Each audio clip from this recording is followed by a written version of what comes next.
Hello everyone, today I am going to start Ishwaran the Storyteller summary in English. So let's start.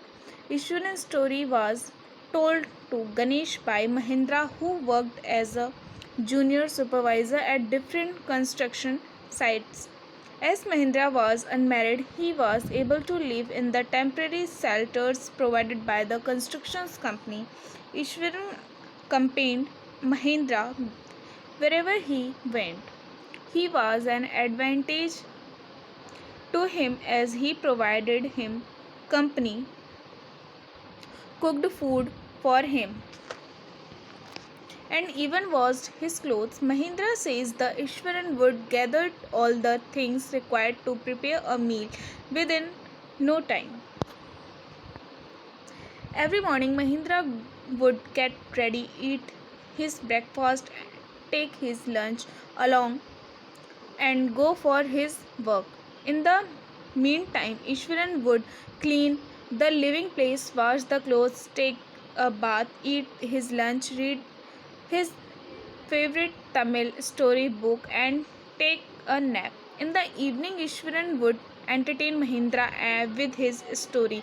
He had the art of storytelling as he would use his body gesture, facial expression, and voice modulation in order to bring his characters to life. Even though the story seemed untrue, Ishwaran narrated them in such a unique way that Mahindra listened to him with curiosity. Ishwaran would start a story with an introduction. He would lay the background of the character, followed by the story. He described a simple incident in such detail, along with action, that it would create suspense in the listener's mind.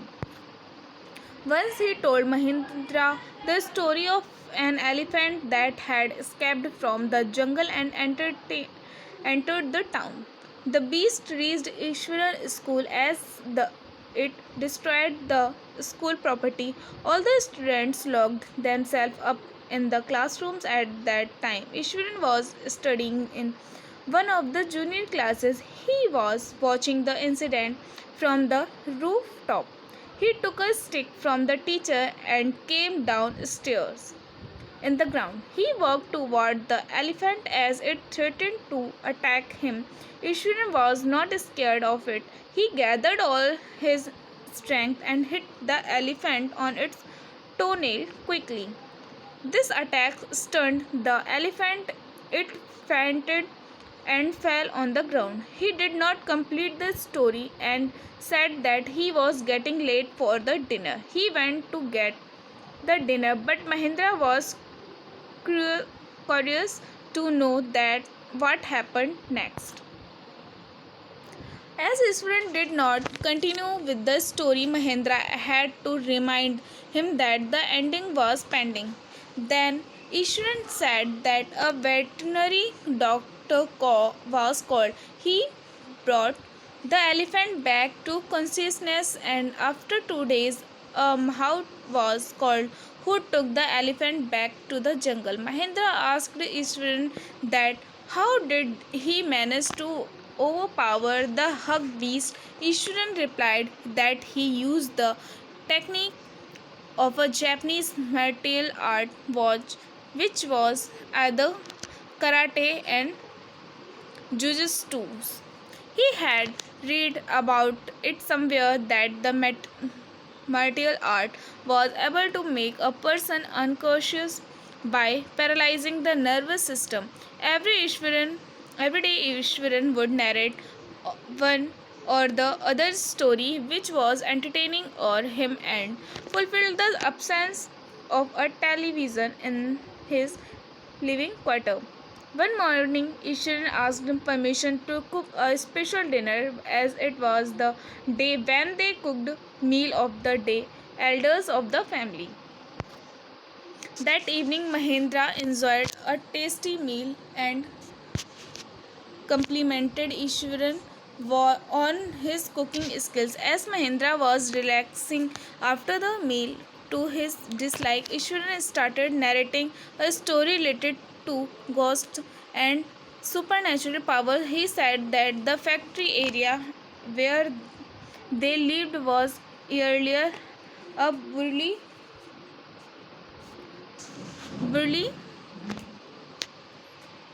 ground.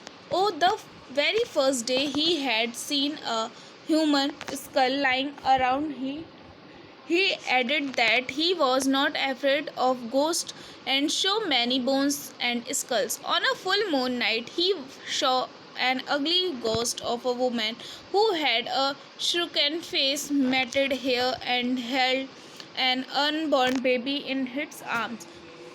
Mahendra was uneasy and scolded Ishwaran for talking nonsense. He said that ghosts did not exist and ordered him to get himself examined, as he thought that he had gone mad. Since that day, Mahendra felt uneasy and would peep out of the window in order to check the presence of any ghost around.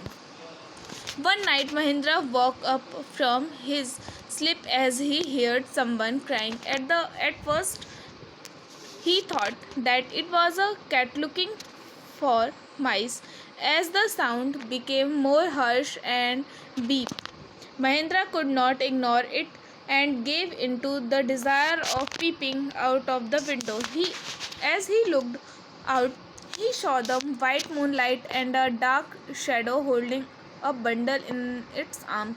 As he saw the ghost, he started sweating, breathing heavily, and fell back on the bed. After some time, Mahendra thought that probably his subconscious mind was playing a trick on him, and actually there was no ghost. He got ready the next morning and had forgotten the incident of the previous night.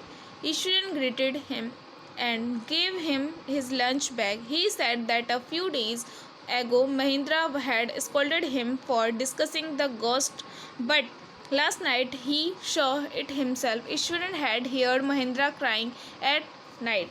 It was confirmed that Mahendra had seen the ghost the previous night and it was not a trick played by his mind. Once again, Mahendra was frightened.